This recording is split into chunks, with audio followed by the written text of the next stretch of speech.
வணக்கம். இன்று செவ்வாய்க்கிழமையில் அருணகிரிநாதர் அருளிய திருப்புகழ் பாடலொன்று.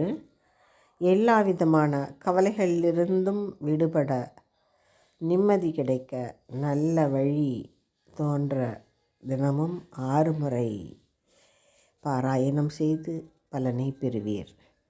அதிரும் கழல் பணிந்துன் அடியேனும் அபயம் புகுவதென்று நிலை காண, இதயந்தனிலிருந்து கிருபையாகி இடர்சங்கைகள் கலங்க அருள்வாயே. எதிரங்கொருவர் இன்றி நடமாடும் இறைவன் தனது பங்கின் உமைபாலா, பதியெங்கிலுமிருந்து விளையாடி பல குன்றிலும் அமர்ந்த பெருமாளே, இதயந்தனிலிருந்து கிருபையாகி இடர்சங்கைகள் கலங்க அருள்வாயே.